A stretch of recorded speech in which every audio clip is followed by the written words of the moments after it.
Jaya Jaya Deva Hare, Jaya Jaya Deva Hare.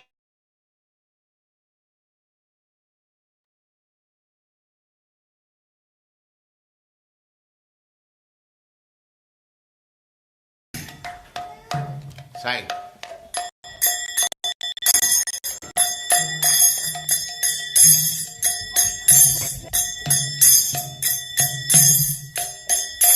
Jaya Radha Madhava Punya Punya Bihari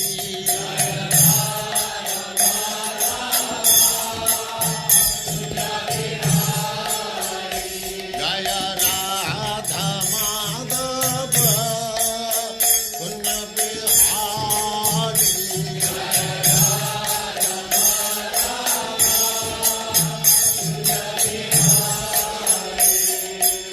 Gopi Jana Vallabha Rthadhvaja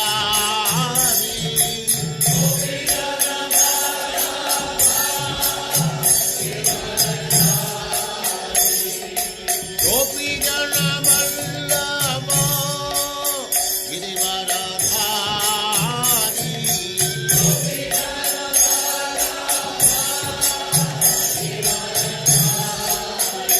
Jaya Radha Madhava Punya Bihari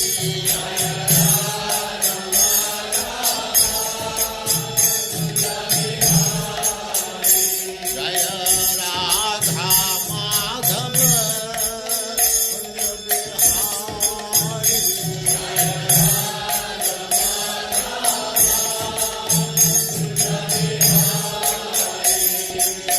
Gopi Jana Vallabha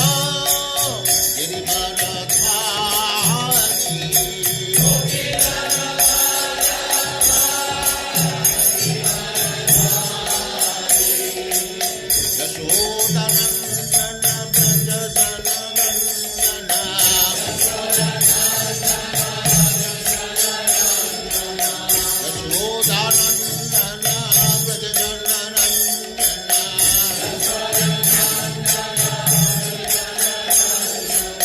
Jamuna Tira Vanachari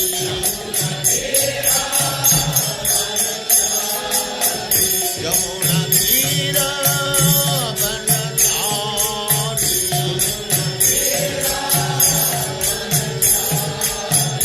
Jaya Radha Madhava Punya Bihari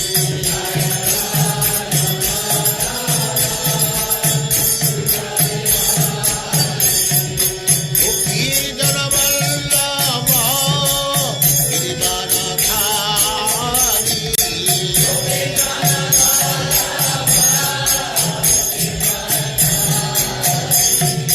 Gopi Jana Vallabha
सदस्य भक्ति सिद्धांत सरस्वती गोस्वामी प्रभुपाद की जय।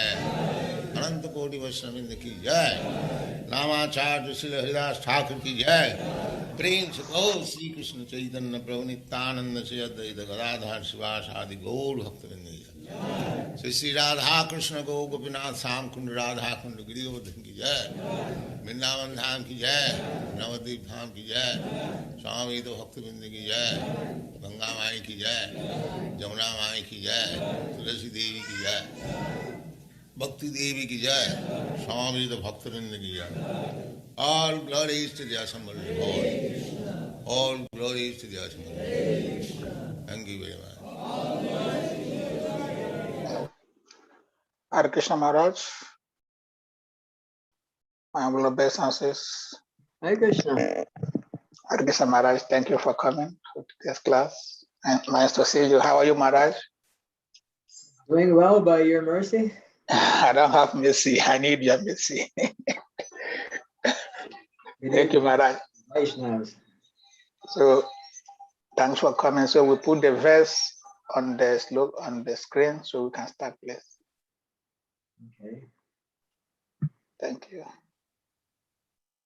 Om Namo Bhagavate Vasudevaya. Om Namo Bhagavate Vasudevaya. Om Namo Bhagavate Vasudevaya. Om Agyantamadam Dashadanandana Shalakaya. Akshurumanitam Jena Tasmai Shri Gurave Namaha.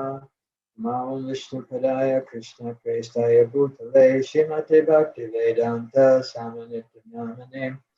Namaste Saraswati Deve Gauravani Pacharine Devasesha Suryavari Paschatya Deshatarine Jaya Shri Krishna Chaitanya Prabhu Nityananda Shri Advaita Gadadhar Shivasari Gaura Bhaktivedanta Hare Krishna Krishna Krishna Hare Hare Hare Rama Rama Rama Hare Hare. So we're on the prayers to Queen Kunti, chapter 8 of the first canto, which is called The Creation. And we'll do text number 24. Vishaya Mahagan Purusha Darshanad Asat Sabhaya Vanavasat Krich Chitan Vidhe Naka Maharata Satato Yam Yastra Chasman Hari Barakshita. My dear Krishna, we have Queen Kunti speaking here.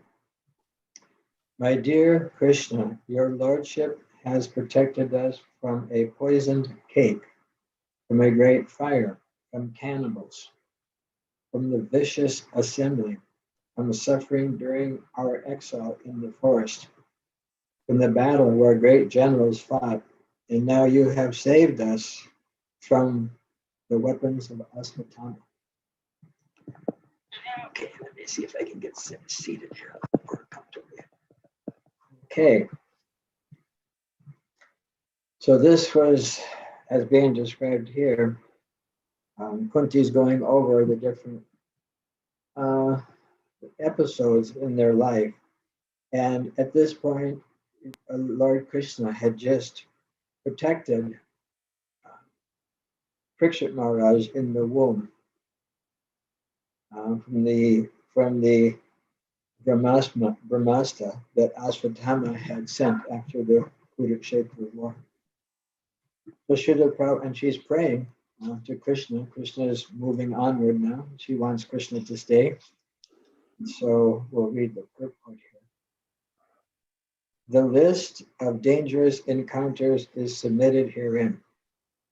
Devaki was once put into difficulty by her envious brother. Otherwise, she was well. But Kunti Devi and her sons were put into one difficulty after another for years and years together. They were put into trouble by Duryodhana and his party due to the kingdom. And each and every time the sons of Kunti were saved by the Lord. Once Bhima was administered poison in a cake. Once they were put into the house made of shellac and set afire. Once Draupadi was dragged out and attempts made to insult her by stripping her naked in the vicious assembly of the Kurus. The Lord saved Draupadi by supplying an immeasurable length of cloth, and Duryodhana's party failed to see her naked. Similarly, when they were exiled to the forest, Bhima had to fight with the man-eater demon Hidimba, Rakshasa, but the Lord saved him. So it was not finished there. After all these tribulations, there was the great battle of Kurukshetra, and Arjuna had to meet such great generals as Drona, Bhishma, and Karna, all powerful fighters. And at last, even when everything was done away with, there was the Brahmastra released by the son of Dronacharya to kill the child within the womb of Kurukshetra. And so the Lord saved the only surviving descendant of the Kurus, Maharashtra.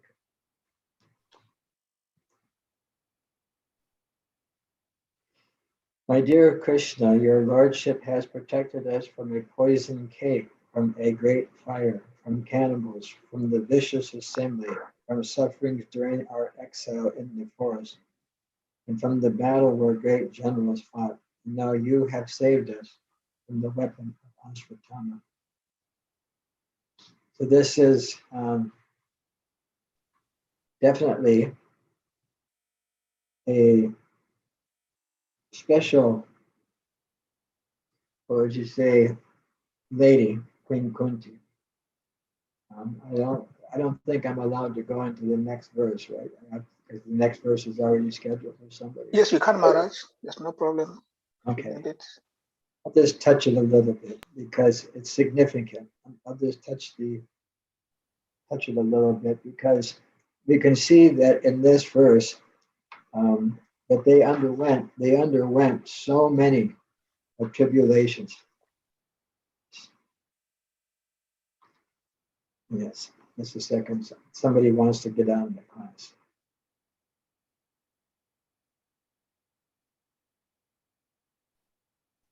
It's the next verse, Maharaj. Well, there was a little confusion because it did the math wrong for the timing in in Dallas here. It said the schedule was 10 o'clock, but it actually was 11 o'clock our time. Because there was an hour and a half. Now there's an hour and a half between us and India, not a half hour, because we go on daylight savings time and India doesn't. So there's an extended period. Okay. So we can see here in this situation where Kunti Devi has undergone as a mother of 5 illustrious young men. The Pandavas, we know, were all conceived by the demigods. Of course, even Rthadhvaja was, but that was held secret. We know that story, how that was held secret. And how we have this situation where Kunti, her husband, which isn't mentioned here, departed early. Her husband departed early. She was left to raise the 5 boys on her own. And so many calamities happened. So if anyone, I've said this before, and I just hope it's not like a little weird or anything, but if anybody has like a case to complain about life, anybody has a case to complain about, having stress or having, what would you say, PTSD, post-traumatic stress disorder, or something like that. If anybody has that, right, Kunti Devi certainly is one of them on the list, because to have lost your husband at an early age, before when the children were still young, then going under the protection of others, and the others not being favorable, especially Dhritarashtra and his sons, causing so much duress to the point where they're trying to kill the sons, like it's described here. Bhima tried to give him a poison cake, and they built their Duryodhana and company built them a brand new house, but he made it out of flammable substances, shellac. It's a type of paint, and what happens is that it's easily ignited. Once it ignites, the whole thing explodes practically. But by the grace of Krishna, they got a message, so that protected them from that. When they were exiled, they got attacked by Hindima, Rakshasa. The Queen Draupadi was insulted. So many different troubles that they underwent. And yet, we see in the next verse, number 25, that Kunti prays that all these calamities, those calamities, would happen again and again so that we could see you again and again. For seeing you means that we no longer need to see the repetition of birth and death. So this is a very interesting conception. I personally have never prayed for anything bad to happen to me. Anybody ever? My dear Lord Krishna, I'm enjoying too much. My life is so good. Please allow me to have some duress. Please allow me to have someone try to annihilate my loved ones. Please have my daughter-in-law insulted. Please, nobody ever does that. But Queen Kunti does this. Queen Kunti prays like this for a particular purpose. Queen Kunti prays like this because in each and every one of the incidents in her life that were challenges, we saw Krishna behind it, because Krishna actually came and protected them from whatever calamity that they were experiencing. And so Krishna, because before in a couple of the previous verses, Kunti is explaining Krishna's position as the Supreme Personality of Godhead. She understands who he is. She understands the value of the association that she's receiving by having Krishna present in their life. And so when she thinks in her future, it's not like, okay, now I've had a lot of association with Krishna, I'll sit down and chant the Hare Krishna mantra and I'll live a very peaceful, happy life. No, she knows that no matter what, there's always going to be, the material world is dukkhalayam vashashvatam. It's a place where there's unlimited duress, there's unlimited challenges. People they don't like to hear heavy words. They like to hear like these words like challenges and stuff like that. And so we all face so many challenges, and she's not an illusion. She's not an illusion as to what the material energy has to offer. That if Krishna goes away, does that mean that all the problems are going to stop? No, the problems are still going to be there. And she knows the value. Just like the other day I was speaking on I guess it's actually called maybe a podcast. It's actually a little WhatsApp message. And I was saying that when we come to the point of Krishna consciousness, we have to value our great fortune. It's not a sense of pride. It's not a sense of false pride or something like that, but it's a case of causeless mercy. When you examine the classes or the songs by Bhaktivinoda Thakur, Narottam Das Thakur, all these different great personalities, they feel themselves to be very insignificant, but at the same time, they have great self-esteem, which is quite an amazing situation, because they feel themselves connected. They feel themselves totally connected to the Supreme Personality of Godhead.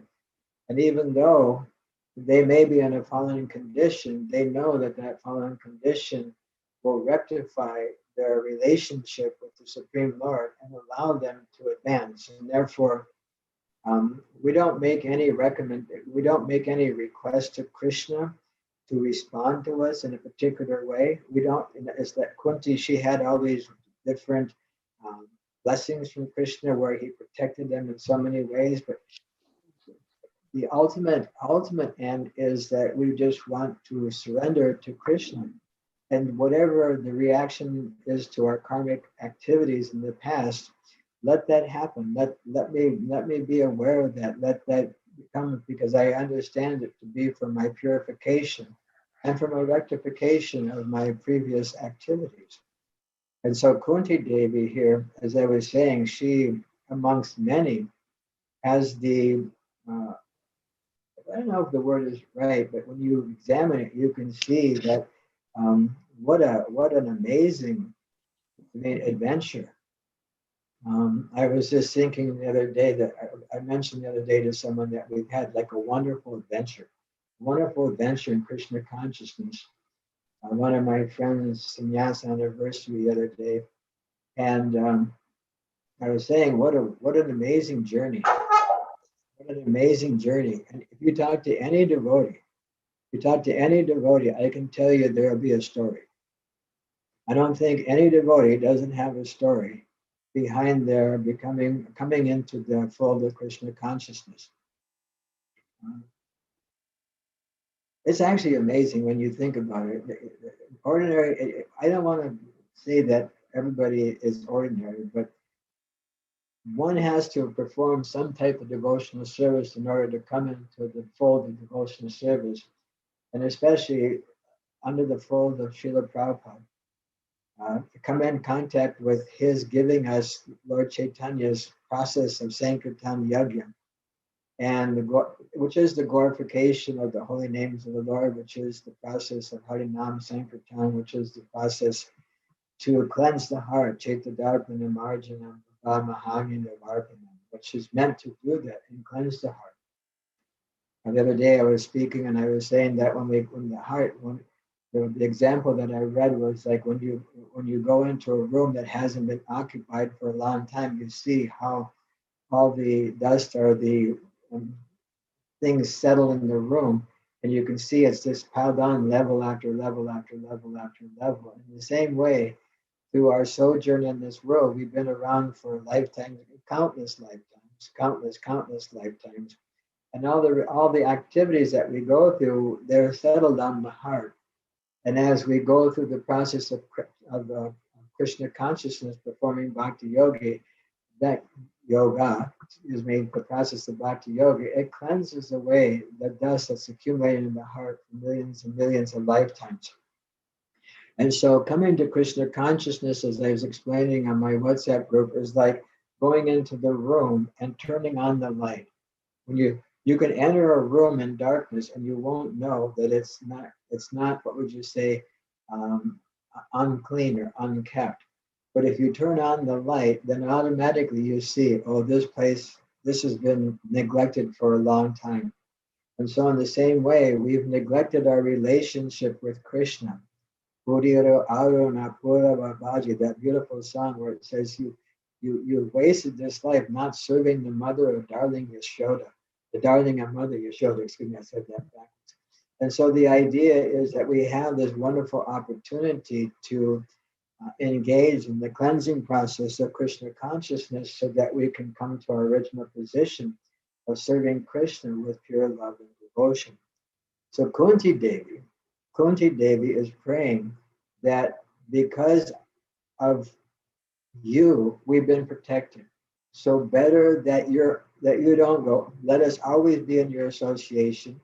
Let us always be in your association. I'd rather have unlimited calamities. The word used here is calamities. Unlimited trials, unlimited tribulations, unlimited challenges. And again, as I was saying in the beginning, I don't know anyone who asked for this. It's just like when you go to the doctor. My dear doctor, I haven't had COVID yet. Could you please give me COVID? My dear doctor, I haven't had lung cancer. Could you please give me nobody ever does this. Nobody ever prays for these things. But Kunti is actually, I mean, one of her sons was poisoned. Could you please let this happen again and again? Her house was set on fire. Can you please let this happen again and again? My sons were challenged in a war. Could you please let me go to war? Let us go to war because you will be present in there. This is a very, very specific, or what would you say, significant point where Krishna is always present. And she would rather have calamities and Krishna than no Krishna without calamities. Did I say that correctly? I think I said that correctly, right? She'd rather have the stresses of life if Krishna is present in her life than to have no stresses in life without Krishna being present in her life. This is just the opposite of what a materialistic person thinks. Materialistic person thinks, let me have all the non-calamities and forget Krishna. Right? Let me make some material solutions. Let me make some material solutions to my problems here, which never works, by the way. If you examine the material world, you can try to solve your problems in a material way. Good luck. I wish you luck. I mean, it hasn't worked yet. I guess our historicity of this world goes back a few thousand years outside of the Bhagavatam's description of the world. I guess history goes back a few thousand years, and they've been trying to solve the pinpricks, as Prabhupada says in the introduction to the Bhagavatam. He said there's some pinprick in our ability to enjoy here. We can't fully enjoy because of the situation, the way the material world is made. And so again, we have this opportunity to actually take advantage of the process of Krishna consciousness. So let's just since I've been offered to be able to go into the next verse, let me see what time. Okay, let me just do one thing. My kitchery's burning out on the stove. Not burning yet. Before it burns, I want to go move it a little bit.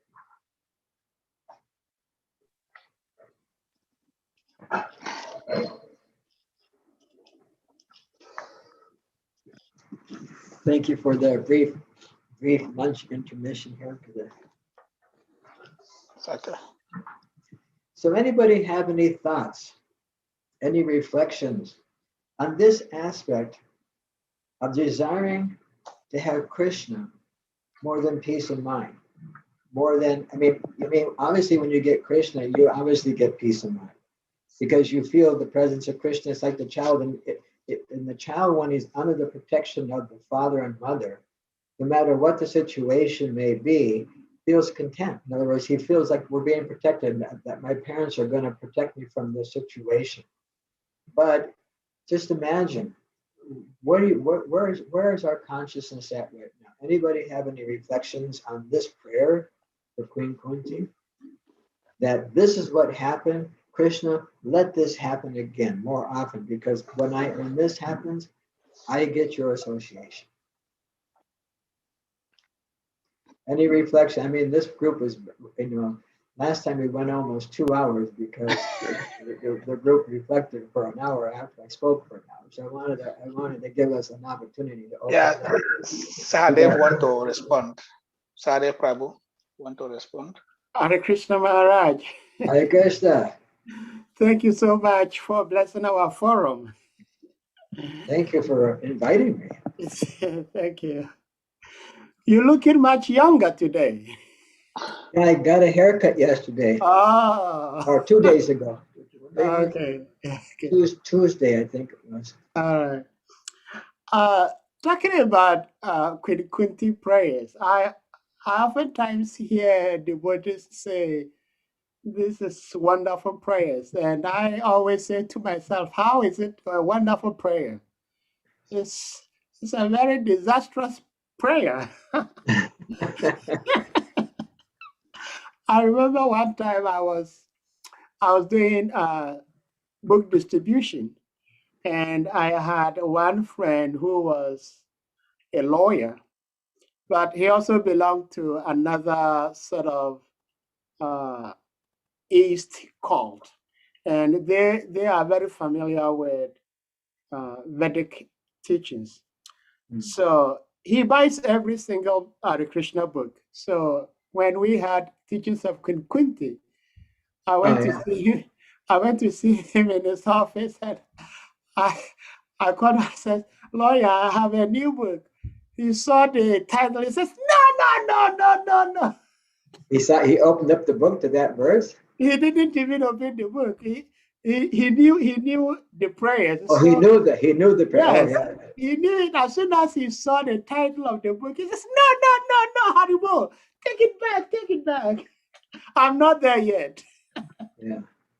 So I think Queen Kunti was praying the way she was praying because she has lived through such experiences. And for somebody like me who hasn't experienced things like that, it will be unwise for me to pray like that because there have been many instances in my life where I wished Krishna intervened and changed the situation, but Krishna didn't.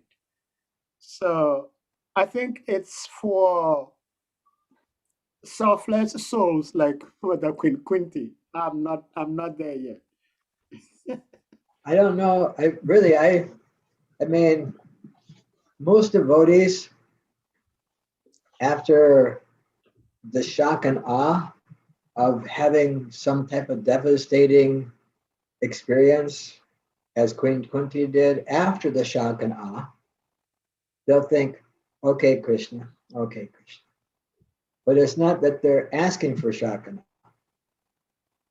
That's like another level. And it's a level of dependence. In other words, we have to come to the point, and I was reading this the other day, where through the process of not requesting Krishna to respond to us, Aslishishva Pata Kurukshetra, that the last prayer by Lord Chaitanya in the Shikshastik is, "Oh my Lord, whether you handle me roughly by your embrace or make me brokenhearted by not being present before me, you're my Lord, birth after birth." And so that type of prayer is very, very, you know what I mean? And so the idea is that I was reading is that when you come to the point where you don't request Krishna to respond to us in any particular way for our devotional activities, number one, and number two, not requesting Krishna to remove the reactions of our previous activities, what happens is that at that point, when we get rid of those two things, we can develop a dependency on Krishna. Whether we're not, no request for this, no request for that, and we simply become dependent on Krishna, and specifically dependent in this age on the holy name of Krishna. When we become dependent on the holy name of Krishna, that's a very, very elevated state. But when one is chanting, not only our regulated prescription, our prescribed regulated numbers of rounds, but just our whole life is immersed. Like they do these bhakti immersion programs, these retreats now, where they immerse different outreach programs to immerse people in the process of Krishna consciousness. So we've come to the point where we want to be immersed in Krishna, what would you say, bhakti yoga, the process of Krishna consciousness. But at the same time, we're just, I don't know, I think it's a little fear-based for me, because I know if I ask something for Krishna, I may get it. My experience in this life is, without even saying it, anything that I've ever needed to perform devotional service showed up. And anything I needed to keep me from deviating from Krishna consciousness also showed up. So, and so I just say, I don't know if I want to get that. I'm just gonna, okay, Krishna, I'm doing this devotional service. If there's any impediments, please remove them. And if there's anything I need to grow, that's okay. And so it's a gradual process for us all. You know. Any other reflections? Yes, Maharaj. I wanted to say I have some feeling or some thinking or realization why Kunti was able to make this prayer because she's a woman. You know, she had been practicing the attitude of dependency. According to the scripture, the female child depends on the father for protection, then the husband, then the senior sons. Unlike men who are arrogant and disobedient to parents, they depend on themselves. So for me, I feel that Kunti was able to depend fully on Krishna and make these prayers because she had depended on the parents, on the husbands, then her senior sons for her to easily depend on Krishna like this, unlike men who are not like that. So also practice makes perfection, English men say. Men doesn't practice this, but women does. And that is why I feel in every religion, women are more purely surrendered and the intuitive perception more than men. They are more innocent like children, more than men when it comes to spirituality. They are more advanced than men. But men doesn't want to accept this. And they keep thinking it's a man's word. Actually, the woman is really a woman's word because they are more closer to God and to nature than men. So Kunti can make these prayers. No man ever made this prayer, only women. Draupadi did the same thing. She's a woman. Surrender to Krishna. Kunti did the same thing. Gandhari did the same thing. Full faith in the husband. So I would never see a man who makes such prayers. Because men think that God is a man like them, so they are on equal level. So this is the area I'm thinking about why people can make such prayers. Even Prabhupada didn't make such prayer. Prabhupada only said, Krishna, I came to New York. If you want me to dance, let me dance. He didn't call for calamities. They already experienced 2 heart attacks. So there's a couple of things that you brought up. Number one, there's a couple of things that Prabhupada had said that we see that women are naturally more inclined to religious gatherings and stuff. He marked that down, that women were more likely to participate and stuff like that. But the dependence, you see, when you come to this point, everybody has a particular type of false ego. In other words, false identification. You can falsely identify yourself as a woman. You can falsely identify yourself as a man. You can falsely identify yourself if any kind of bodily designation. It doesn't matter what you have. Each and every one of them has a false ego. It doesn't matter if you're an amoeba, and it doesn't matter if you're Lord Brahma or Indra Gopa to Indra, the demigod. Each and every one of us has a false ego. So if you identify yourself as being a man and therefore more independent or more able to fight the material energy, all glories to your false ego. And if you think that you're a woman and you're more able to be dependent on the mercy of the Lord without any effort, all glories to your false ego. Everyone has a false ego depending upon their previous life. So there is general characteristics according to one's varna and ashram, but there are many examples. And one of the things is, this is my philosophical speculation. Mental speculation is not allowed, but philosophical is. And why not have Queen Kunti make this prayer to establish the value of womanhood? Why not? Why not? Why would Krishna arrange this? It's the same case when just prior to Govardhan Leela, Krishna was with the cowherd boys and they were playing and they became a little hungry. I don't know why they didn't have their lunch packets with that day. I think it was all part of Yoga Maya, Leela, so that they'd have to go beg from the smart Brahmins. And so Krishna told the boys, please go to the Brahmins, they're performing a yajna here.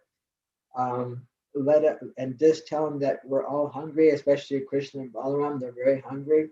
And when they went there, the Brahmins wouldn't even practically, it's almost like the kids were being ignored. They're almost like unable to hear the boys.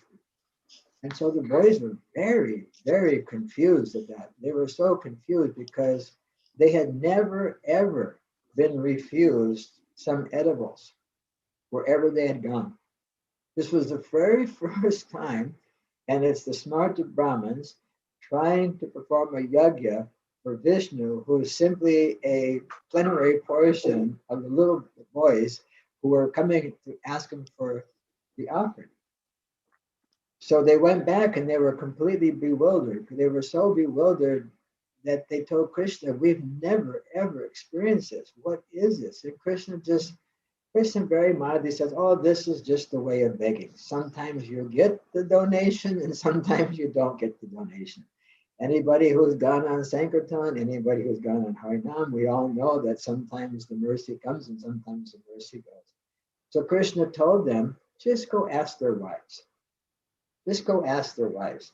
And when the wives of the Brahmins heard that Krishna was hungry and that their husbands hadn't given anything to them, they immediately went and disrupted everything and took all the edibles and went to Krishna running almost like in a panic. And Prabhupada writes in that part of the Krishna book, this shows that women are more devoted than men, have more devotional characteristics. This shows that they're more inclined. This shows this shows that. And so these certain activities happen to allow us to enter into another type of, I don't want to say dimension, but another type of understanding of the qualities of the material energy. Because I've read the Bhagavatam many times and all the different things, men get trash talked more than women get trash talked in the Bhagavatam.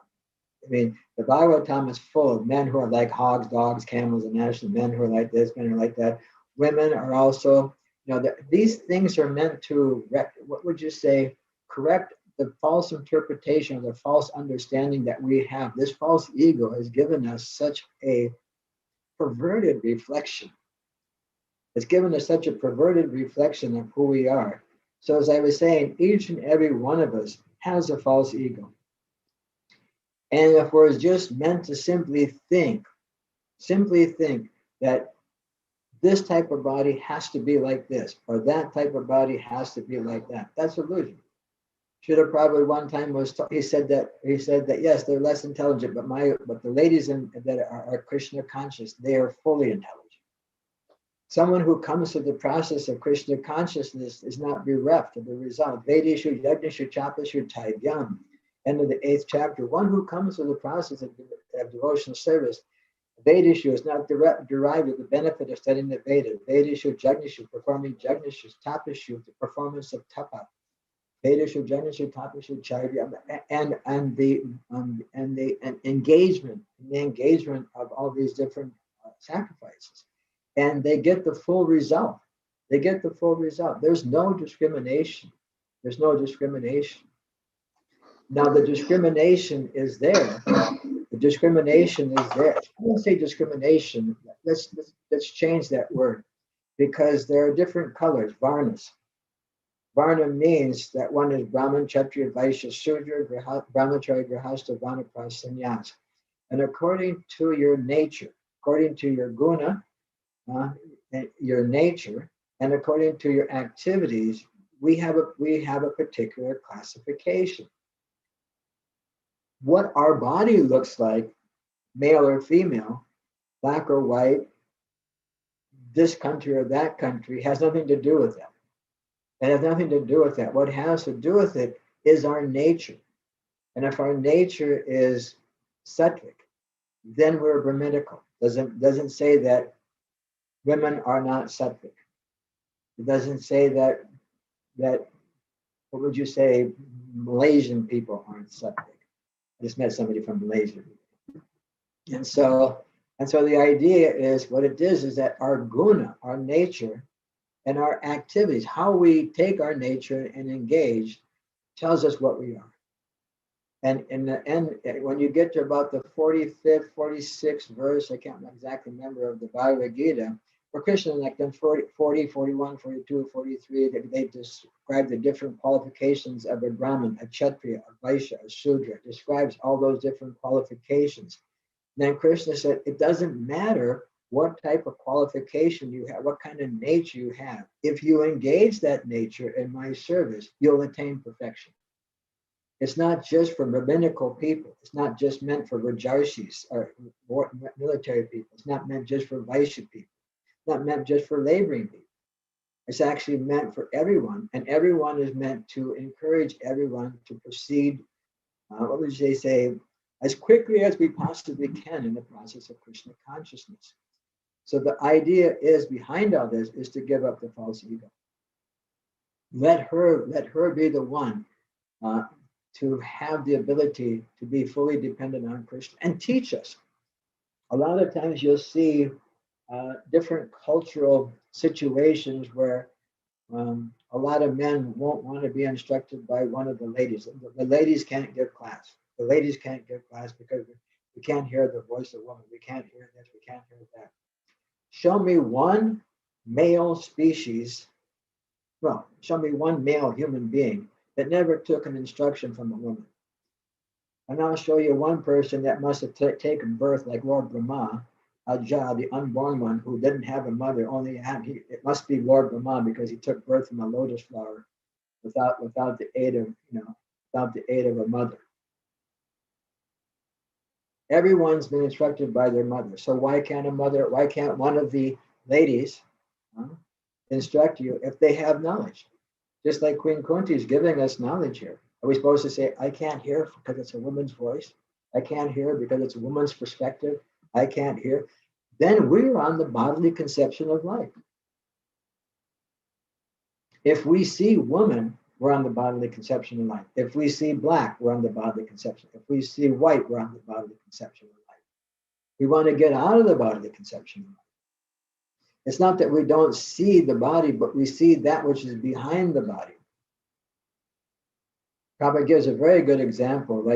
He says the shirt, I guess in my case it'd be the t-shirt and the kurta, but the shirt and the jacket.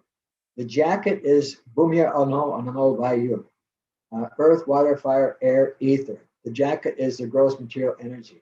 The shirt is mana. What is it? It is the mind, the intelligence, and the false ego. It's the subtle body, is the undershirt. But behind that is the spirit soul, part and parcel of Krishna.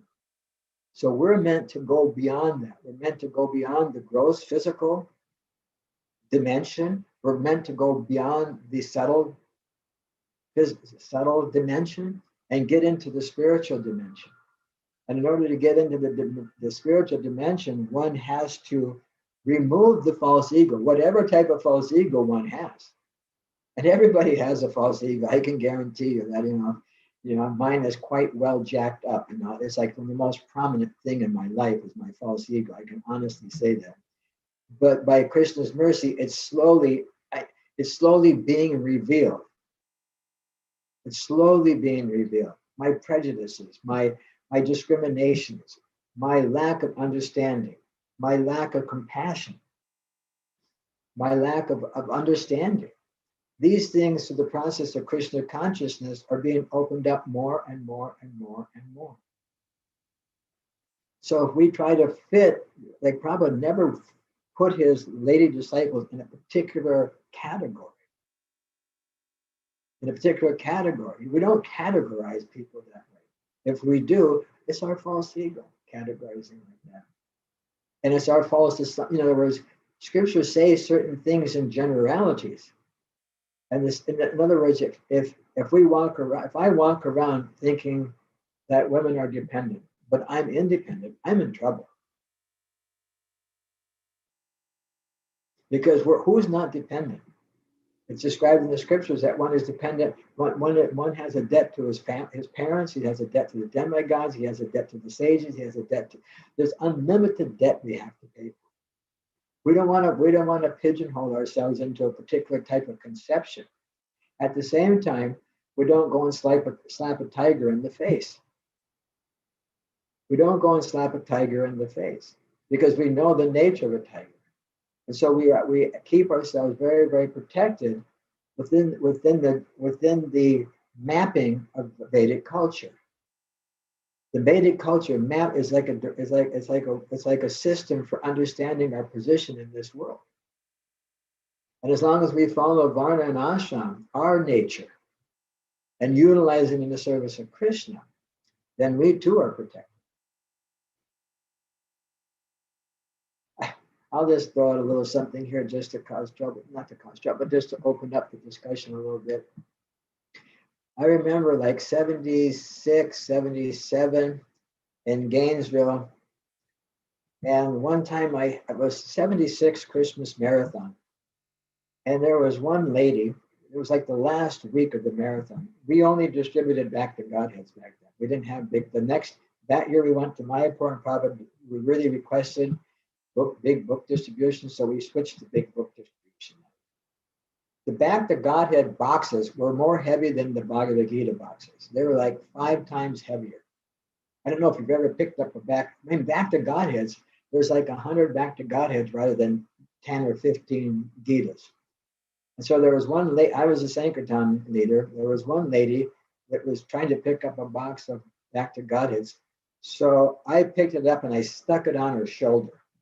Rather than being a gentleman that I should have been and carried it out to the van, I just thought, well, let me help her. I'll put it on her shoulder. The brahmacharis, whom one of my dear friends who's here tonight knows, I won't mention your name, knows, I put this, oh man, you're going to the well.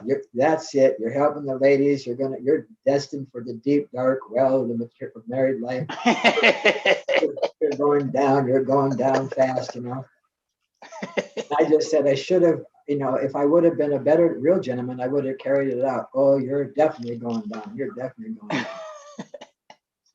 And then I was given lectures, and it was a little thing back and forth in the Brahmachari ashram. And I told them, I said, don't reject that which may save you. Walking around thinking, I don't need protection. I don't need to be dependent on anything.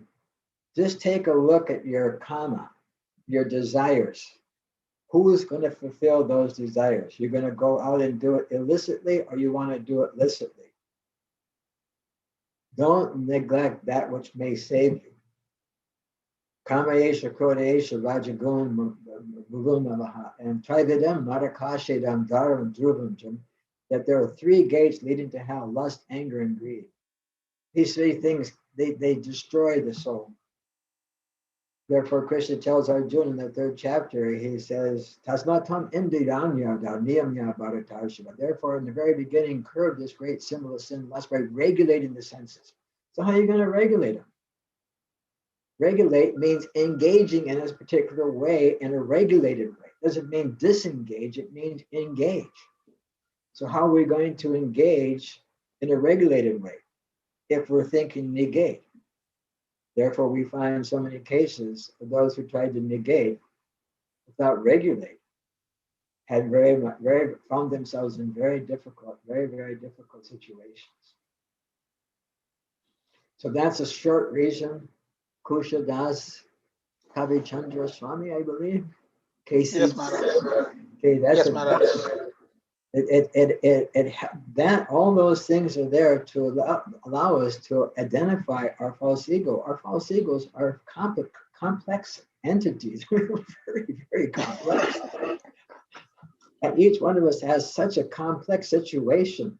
And in order to get out of it, we need all the assistance we can. And be it this person or that person,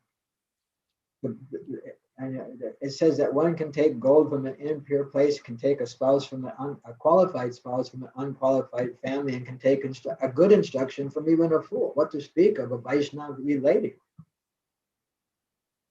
Queen Kunti is giving us good advice here. Why reject? Thank you, Maharaj. We have a question on the chat room from George Amega. He said, Hare Krishna Maharaj, does that mean without calamity, one cannot see God face to face? Yes, without calamity, One no. cannot see God face to face. No, those who don't leave the spiritual world, they don't see calamity. And they see Krishna daily. They see Vishnu daily in the spiritual world. But once you come to the material world, it's guaranteed calamity. Dukalayama Shashvatam.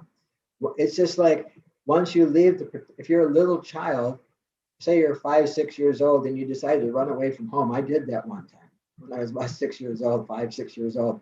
I took all the blankets in the house and took them out to the clothesline and built myself my own house. But after a few hours, I got hungry and had to go back. So when I left my original position as a dependent child or obedient child to my parents and decided I was going to live out in the backyard in my little blanket tent, after a few hours, I became hungry and had to go back in and surrender and get the nourishment I needed. So in the same way, those who remain in the spiritual world, they don't face calamities. They see God face to face on a daily basis. But anyone who gives up, misusing their free will to engage in trying to become Ishwara and trying to become the enjoyer, in the enjoyer and the controller, then you have to have. There's no way you can avoid it in the material world. It's the nature of the place. If anybody, I hope you have an experience in the prison. It's danger at every step. There's danger at every step in the prison. You just don't know who's in there and who's after you. There's danger at every step in the prison. I've been there twice by selling Prabhupada's books. Both times, Krishna protected me. He gave me my own room one night when there was overcrowding. The guy just said, "You're not going to be with these criminals. We're going to put you in your own cell." And all the other criminals were laying on the floor, and I had like 8 beds. And another time, they put me and another Vaishnava in jail, and they gave us our own room. They let us keep our japa beads, which is unusual because they don't want people to choke themselves with their japa beads. They went and took our Sankirtan money and bought boga at the grocery store. Inconceivable how Krishna took care of us in jail. But that's because we were out propagating spiritual life. Krishna protected us that way. Sometimes, we get protected this way or that way. We just accept whatever response Krishna wants to give us, we accept. And I really appreciated the fact that he gave us that particular response. But that's my answer. That unless we don't leave the spiritual world, there's no chance. That we have to have some type of duress. We have to have some type of duress. Thank you, Maharaj. I have one question from this story of Queen Kunti. So my question is, in the Mahabharata, we hear about Mother Ganga and Shantanu, how Ganga was having children and she was killing the children until at a point Shantanu have to stop her from killing the last child. So we know the karmic reaction, the activity the children that were killed performed in their previous life, why they were caused to took birth in the womb of Ganga Devi. So Kunti Devi, we never hear the story of what she did that make her karmic reaction to go through these experiences of calamities.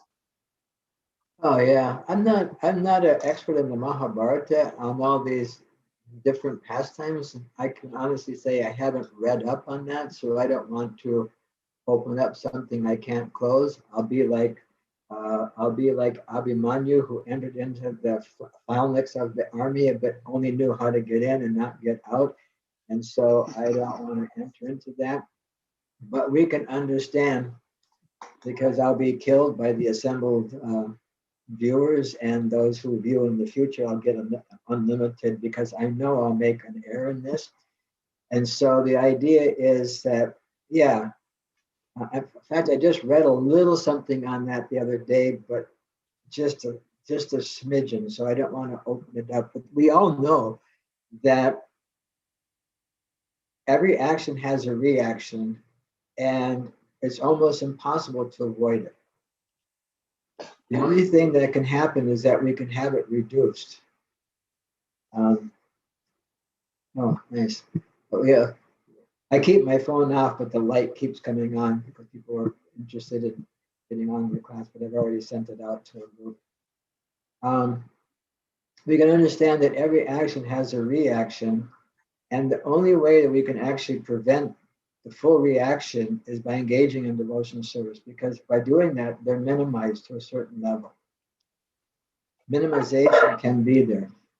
I'm sure many of you remember being in the Bhakti program, or some of you may have been born in the Hare Krishna movement, but I remember like being in the kitchen, even I mean, not recently, but you're within the last 40 years, and say you're cutting vegetables and you cut your finger a little bit, and the person next to you says, "Well, Prabhu, you should have had your head cut off. Krishna minimized your reaction and only nicked your finger." We always have these positive assertions to offer each other to consult. What do you call that? Consoling the Prabhu next to you. Yeah, you should have had your head cut off. Krishna bless you, only nicked your finger. I remember when I was a bhakta in Gainesville, we had a nice situation where maybe only 3 or 4 people to a room, which was amazing at that time in ISKCON. And one of the devotees used to wake me up. "Hey, Rthadhvaja, you want to be a bear in your next life? Get up. Time to get up. You want to be a bear in your next life?" Because bears, they sleep for 6 months, very encouraging way to wake up. "Yeah, do I want to be a bear? Yeah, get out of here, don't bother me." And so, the reactions are there. Whatever we have, we accept, And so, and especially when it comes to dealing with things like the prominence of Bhishma Dev, the prominence of his father, the prominence of Vasudev, the prominence of Vyasadeva, all these different things were preset. Krishna arranged all this so he could appear. So all these things are there, and actually the Mahabharata is there for the general populace to understand different things. Because you take a look at the Mahabharata, it's like an epic. It's full of drama. It's full of intrigue. It's full of who doesn't? I mean, everybody loves politics except for Vaishnavas. We don't have anything to do with social political situation because we know they're always crazy. There's nothing you can do about those things. But so for the ordinary persons to read these kind of pastimes and stuff like that, it attracts their mind, and then all of a sudden, pop right in the middle of the Mahabharata, not the middle, but towards that one portion, comes the Bhagavad Gita, and everyone's like, "Whoa, what's going to happen now? Arjun's quitting? What are they saying? Yeah, you're a fool. What are you lamenting over something that's not worthy of lamentation? This body, this body is a vehicle. This body is a vehicle. It's meant to be. It's perishable. What is it? You're already going through so many reincarnations in this lifetime, and you start to think, "That's talking about me." Then you become interested in spiritual life. So all these things are connected. That's what I'll say of my whole purpose. But I won't go into the whole Leela because I'll make too many mistakes. Is that okay? Yes, Maharaj, thank you so much. Our next question is from Sahadev Prabhu. Sahadev, please. Thank you so much, Maharaj. Are you in a room full of books? That is just a deception. Right. Yeah, that's one of those background things. Yes. But I'm truly enjoying your class. It's so beautiful and so practical, because like you said, who can say he never got any instruction from a woman? We were all born out of women, and they were our first gurus. And now we get to a certain point, we say we don't want to listen to them, which is very funny. But if I'm allowed to attempt to speculate philosophically, not mentally, philosophically, that I don't think Mother Kunti had any karma that she had to go through the sort of life experiences she had to go through. Like Maharaj, you said, Krishna had already set those things in place and they were just the players. And I was shocked when I first learned that Srila Prabhupada said, Mother Kunti is not in the spiritual world. Mother Kunti is always in the material world because she's always performing this lila. So I think to myself, there were a few times in my devotional life where I was a bit more serious. And I realized that each time I was a bit more serious, I was having so many problems. So don't, is the solution don't get serious then? Yes. And so I decided, well, maybe I have to slow down because the more I try to become serious, the many problems I encounter. And so why don't I go at a very slow pace? And so This is one why? of the things that Srila Prabhupada brought up to us. This is one of the things that Prabhupada said, that the fact that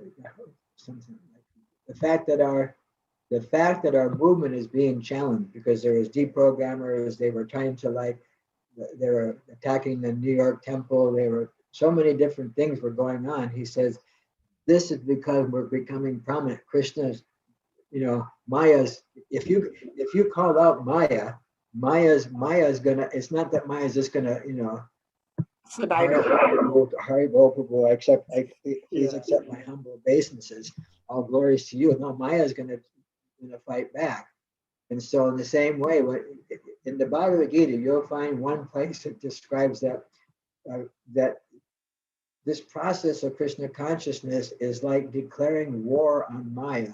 So we shouldn't think that Maya's just going to immediately surrender and say, okay, we'll let you be a devotee. Her business, her service here is to see what she can do to keep us here. And I often give the example, pardon me if I've given this example too many times before, but we all have our little bag of Maya, that which we're still attached to, and we keep it right next to us. And sometimes we look down at it. Well, no, not today. I'll leave that. Some days we look down and open it up and take a little peek. No, I better not do that. And some days we open up, just take one little bite. Just take one. So we all have that little bag of Maya, right? We all have that little bag of Maya that's always there, and we have a duty to slowly dissolve that. And so that's the fight. I mean, it's definitely just like I'm reading Giriraj Swami's book, I'll Build You a Temple.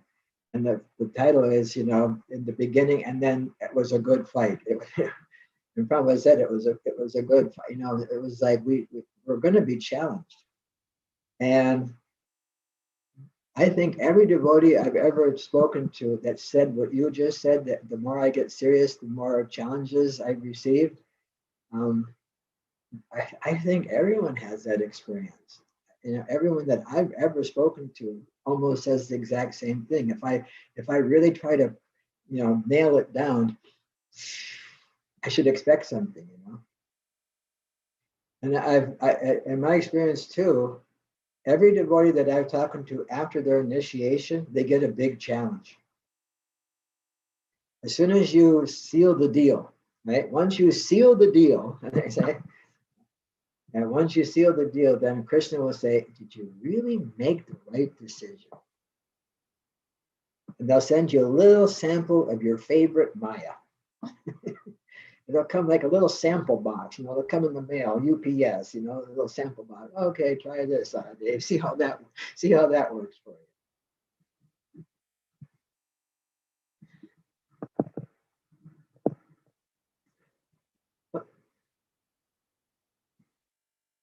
Okay, we're at 10 after our hour-long class here. Kushadas Prabhu.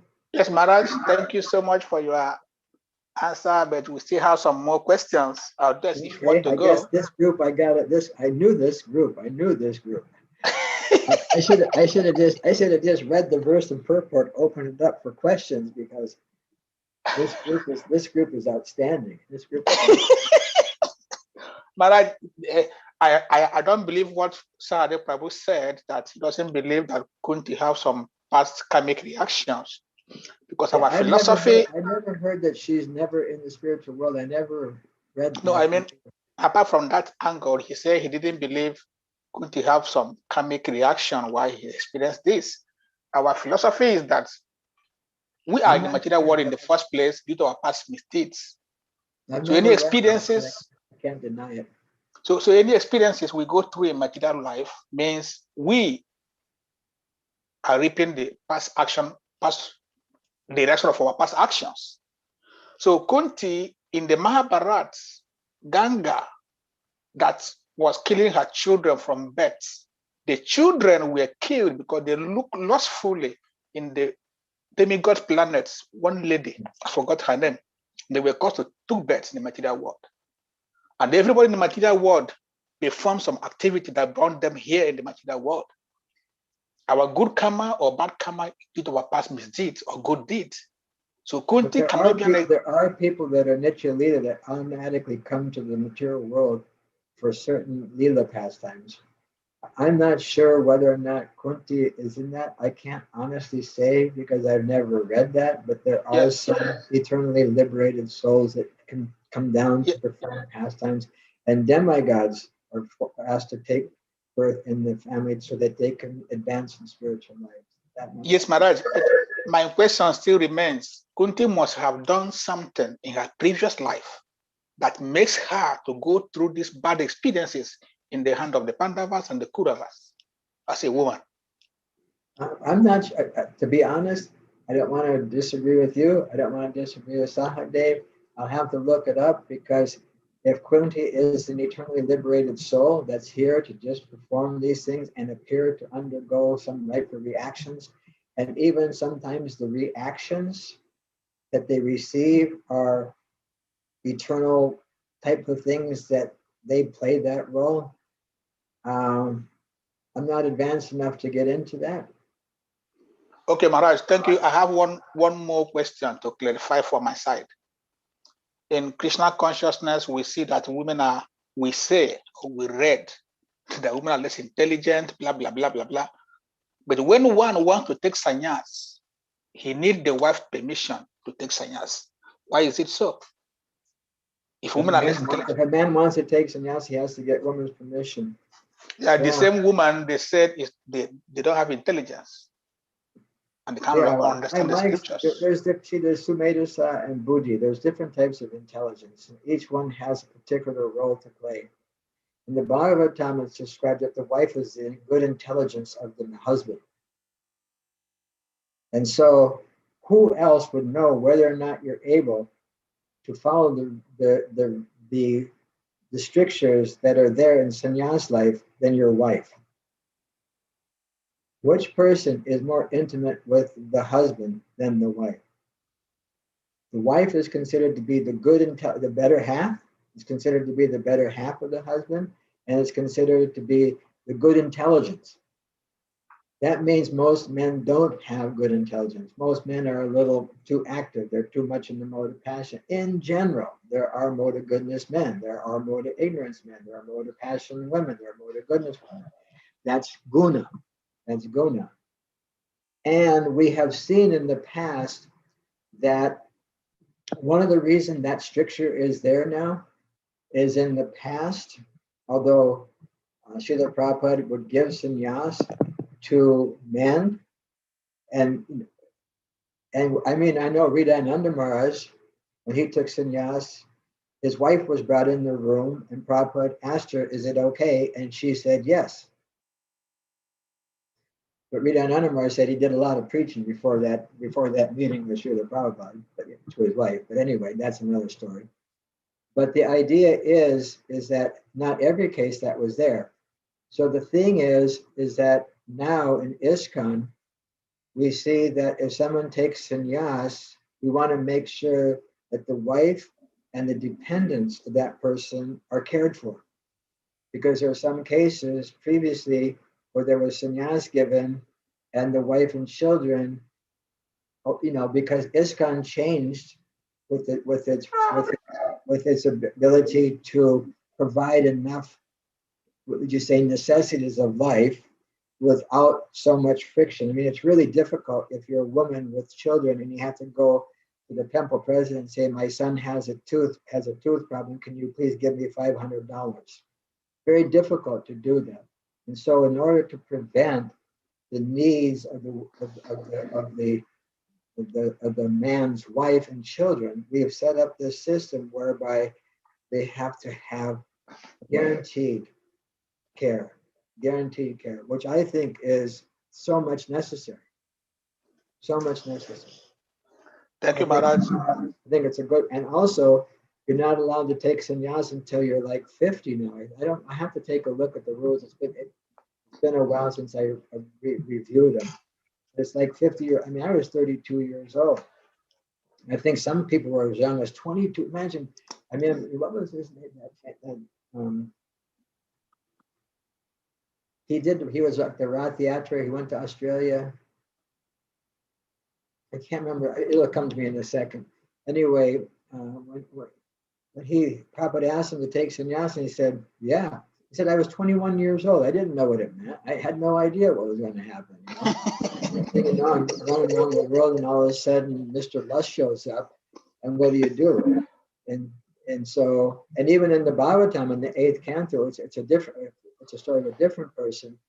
But in 8th canto with Gajendra, Prabhupada said, if you're not in your right element to fight Maya, in other words, you take sannyas, it's not you find yourself struggling and difficulty finding Maya, then go back into grahastha life where you can be well situated. Like the elephant was an animal of the land, but it was fighting the crocodile in the water, so it wasn't able to get the nourishment it needed. So Prabhupada said, get back on the land.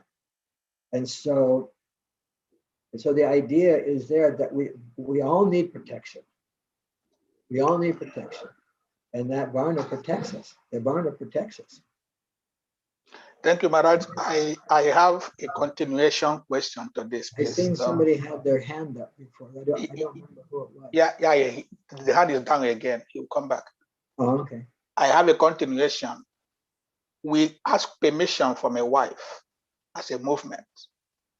But the Bible tells us a child should honor his parents and so that his days can be long on earth. Why don't we also seek permission from our parents when we take sannyas? Why a wife? The parents bring us to this world. We neglect them and focus only on the woman, on the wife. Why is the parent not important in our spiritual life? Yeah, it is. But I would say like this. If the rules take sannyas at 50, good chance your parents aren't around. So many people. But just like for me, just like if one of the youth asked me for initiation, non-devotee parents are one thing, devotee parents are another. And I'll ask him, take the blessings of your parents. Take the blessings of your parents before taking the initiation. Take the blessings. And even if a married couple comes, take the blessings of your spouse. If the spouse isn't ready, take the blessings, make sure.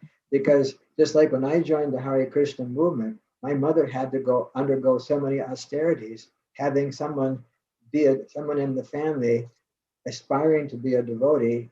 And I guess the word was, I guess you could say suffer. My parents, because they, I don't know, suffer is a heavy word. They were very deeply challenged by having. Actually, my parents actually called me one time and said, we had a rule. We made a rule at one place. We just used to fight nonstop. My parents would say, "You still Hare Krishna?" And then I'd say, "Yes." They would start blaspheming Prabhupada and ISKCON, this and that. And so I would start preaching hellfire and brimstone. I mean, I was on fire when they started criticizing Prabhupada and ISKCON. And finally, we made our truce. I won't preach to you ever again or anybody in my family. You just never blaspheme Prabhupada or ISKCON. We made a truce. So that went on for a while. And then finally, my mom said one day, she said, "I have to ask you, I know this is not the arena we want to be in, but I have to ask you one favor." I said, "What's that?" "Okay, well, open up." She says, "Please don't get married. I don't want you to get married in the Hare Krishna movement." I said, "Why not?" She says, "Having a son with a shaved head and a ponytail running around in bed sheets and having grandchildren doing that, I wouldn't be able to handle it. I just would not be able to handle that. So please do not get married."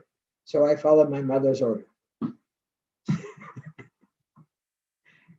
And so the parents, I did follow, the parents are there. But Prabhupada says there's the 10 Commandments.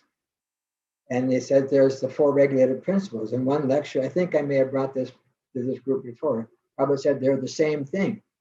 The 10 Commandments and the 4 regulated principles are the same thing. So I'm sitting there thinking, okay, how is this the same thing?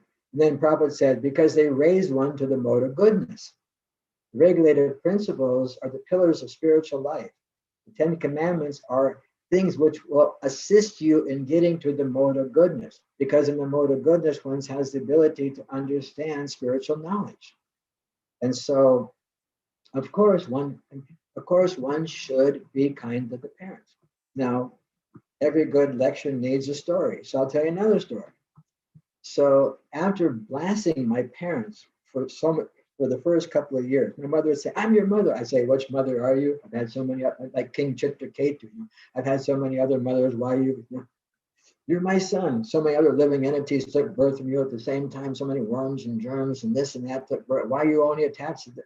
I mean, just like hell, fire, and brimstone, And so one time about 20 years ago or so, I was in Gainesville and I heard a young man, a new devotee, talking to his mother on the phone. And he wasn't hellfire. He wasn't trying to imitate King, what was his name? Harshashoka, preaching to King Chitraketu. But he was just being a little impolite to his mother. And I said, "Is that your mother?" And he goes, "Yeah, yeah." And I said, "Please put her on hold for a second." And he goes, "What, Mara?" I said, please, just tell your mother I have to ask you a question." So he says, "Okay, Mom, just a second. Mara's walked in. He has a question." So I said, "Is that your mother?" He said, "Yes." I said, "Look, you don't have to stop following your regulated principles. You don't have to stop chanting your rounds. You don't have to stop engaging in devotional service. But I want you to stop being impolite to your mother. I did that and I feel great regret for what I did to my parents. Please don't do that to your parents. Please apologize to your mother for being impolite, and please change the tone of the conversation." And he went like this, "Thank you, Maharaj." And then I heard him on the phone, "Mom, Maharaj told me, and I agree with him, that I was being impolite with you, and I apologize. I'm sorry for doing that. Please, let's continue the conversation." Thank you, Maharaj, so much. That's how you honor your father and mother. May the honor thy father and mother, so the days upon the land which thy Lord thy God giveth may be long upon the land that the Lord thy God giveth thee. That's the only one I remember. Thank you, Maharaj. We have another question from Saleka Prabhu. Saleka, please. Hare Krishna. Hare Krishna. My respectful Vizianis Maharaj, Aglusha Prabhupada, Aglusha Gurudev. I want to wonderfully thank you for this wonderful class. It's such a blissful class, and your answers to the questions were so enlivening. Thank you very much, Maharaj. We're very grateful for this. Yeah, actually, it's not much of a question. I just wanted to share some little thoughts on Kusha Prabhu's questions on the personality of Mother Kunti. And it is explained in the Bhagavad Gita. Lord Krishna explains that 2 types of living For me, the words are cutting out. Is it the same And for which you have everybody else? mentioned, Maharaj, that there Salika, are you are conditions. So Salika Prabhu, your voice is cutting. Yeah. Network. Can you hear me now? Well, it's not a matter of making your voice Is louder. it clear It's now? a matter of the network working. Yeah, it's clear. You can go on now. It's clear now. Yes. Okay.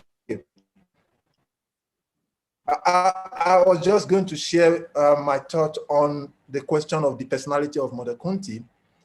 Maharaj has already explained that there are two types of living entities. There are those living entities that are nature seed, that they just came to take part in Krishna's Leela, and there are conditioned souls. And then from what we read from the Mahabharata in the Adi Parva 67 especially, there is descriptions of different personalities that were in Krishna's Leela.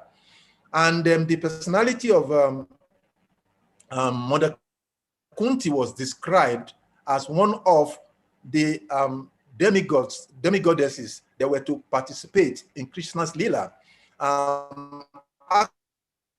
Actually, not only herself, Mother Kunti and Madri, they are both goddesses.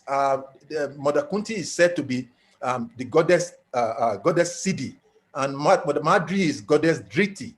So that is what the Mahabharata described them. So they're not just some conditions to coming in. The Mahabharata explained in that Adi Parva that they are both goddesses who are designated to come into the material world to assist Krishna in his Leela, which he was going to perform with the Pandavas and all the other activities he has to do. So, amazing, we have a Mahabharata scholar here. Yeah. Even knows what's Parva there, and that's really good. So, Yeah, so Salika, very nice. So that is the explanation that is given about our personality. I hear the voice is cutting in and out. Is it cutting yes, in and out? It's from Salika. Salika, yes, it's true. She's a goddess in Mahabharata, yes. Indra was also a demigod. Brahma was also a demigod. They all participated in Krishna's Leela here on earth. So Indra offended Krishna. That's why we have the Govardhan. Brahma thought he was the biggest man in the planet. Krishna made humble him by calling other Brahmas with 1,000 heads. So my question still remains, Kunti must have performed some acts in the previous life that make her go through all these calamities. If not, I don't think it's possible, because our philosophy is every action has a reaction. I give example of Ganga and Shantanu.